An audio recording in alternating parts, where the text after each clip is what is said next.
আমি আমার মা বোনদেরকে বলবো, আপনারা নিজেদেরকে গুছিয়ে সাজিয়ে স্বামীর সামনে উপস্থাপন করেন। অনেক বোনেরা আছে বাইরে যাওয়ার সময় পার্লারিং করে মেকআপ করে সুন্দর জামা কাপড় পরে বাইরে যায়, আর স্বামীর সামনে আসলে বুয়ার মতো থাকে। আছে না নাই? স্বামীর সামনে পচা জামা, ছিঁড়া জামা, চুলের মধ্যে নাই সুগন্ধি, নিজেকে গুছিয়ে রাখে না, সামলে রাখে না, কাজের বুয়ার মতো নিজেকে উপস্থাপন করে স্বামীর সামনে।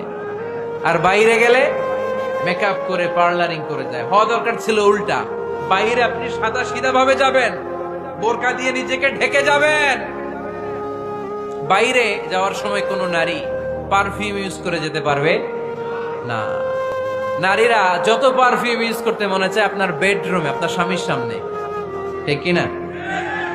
স্বামীর সামনে পারফিউম ইউজ করেন, নিজেকে উজাড় করে সাজান স্বামীর জন্য। এই প্রতিটা সাজুগুজুতে সওয়াব আছে না নাই? ইসলাম কতটা চেক এন্ড ব্যালেন্স, কতটা ভারসাম্যপূর্ণ জীবন ব্যবস্থা।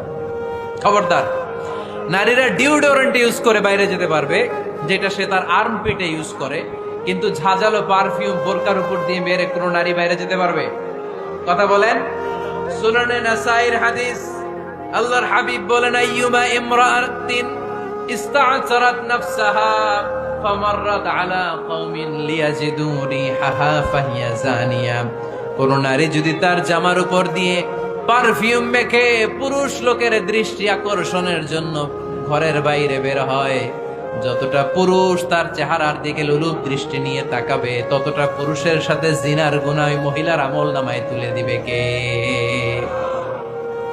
পারফিউম মেখে যদি কোনো নারী বের হয় এই উদ্দেশ্যে যে ছেলেরা আমাদের প্রতি আকৃষ্ট হবে, যতটা ছেলে তার দিকে তাকাবে, প্রত্যেকটা ছেলের সাথে জিনার গুনাহ আল্লাহ তাআলা এমনি তার আমলনামায় তুলে দিবে। নাউজুবিল্লাহ পড়েন। এজন্য খবরদার, নিজেকে সাজিয়ে গুজিয়ে স্বামীর সামনে উপস্থাপন করো, সাজিয়ে গুজিয়ে। অনেক স্ত্রীরা আছে ড্রাইভারের সাথে কথা বলার সময় মিষ্টি হাসি দিয়ে কথা বলে। বাজারে শপিং করতে গেলে আসসালামু আলাইকুম ভাই, কেমন আছেন? কি সুন্দর আসসালামু আলাইকুম। স্বামীর সামনে আসলে আর এই মিষ্টি কথাটা নাই। আসরা নাই? বাইরে তোমার চিকন গলায় কিসের আসসালামু আলাইকুম? হ্যাঁ না, বাইরে আপনি আসসালামু আলাইকুম দিতে যাবেন না, ছটপট করে কর্কশ ভাষায় কথা বলে শেষ। কেউ ফোন দিয়েছে, হ্যালো, কে? স্বামীকে চায়, উনি বাসায় নাই, কাট।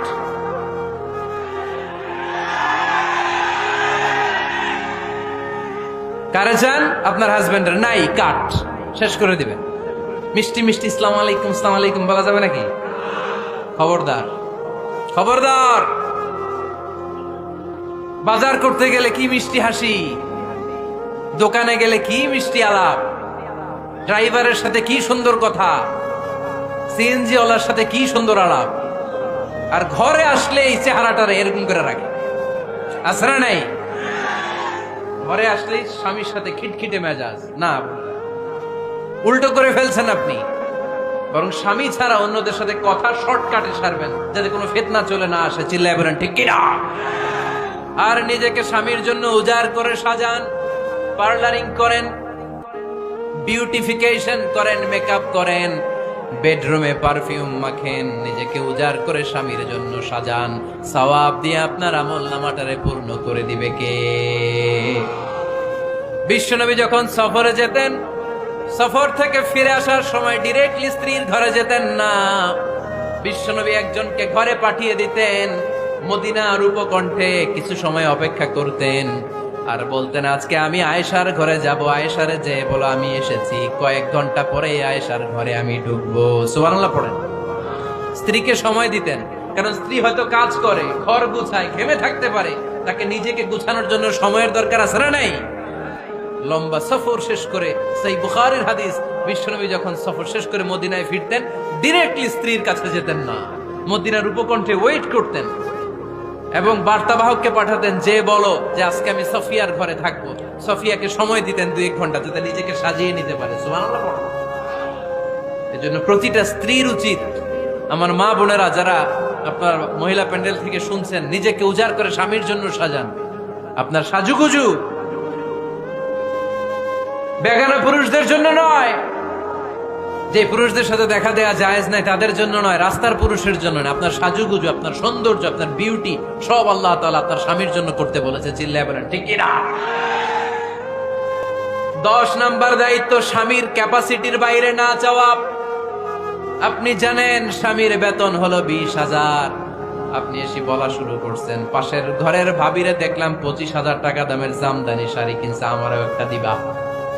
আছে না নাই? আবদারটা হইল, আবদারটা হইছে। আপনি তো জানেন আপনার স্বামীর ক্যাপাসিটি কতটুকু। আমার বোনেরা, আমার মায়েরা, খবরদার, আপনার স্বামীর ভেতরে আপনার জান্নাত, আপনার স্বামীর ভেতরে আপনার জাহান্নাম। আপনার স্বামীর মনকে খুশি রাখতে পারলে জান্নাতের দরজাগুলো আপনার জন্য খুলে দিবে কে? ক্যাপাসিটির বাইরে কিছু চাবেন না। এই 10টা স্ত্রীদের দায়িত্ব। এই 10টা পয়েন্ট যদি কোনো স্ত্রী স্বামীর জন্য এইভাবে স্যাক্রিফাইস করে করে এইভাবে আঞ্জাম দিতে পারে, এই স্ত্রীদের জন্য জান্নাতের দরজাকে খোলা রেখেছে কে? আওয়াজ করে বলতে হবে, খোলা রেখে দিয়েছেন কে?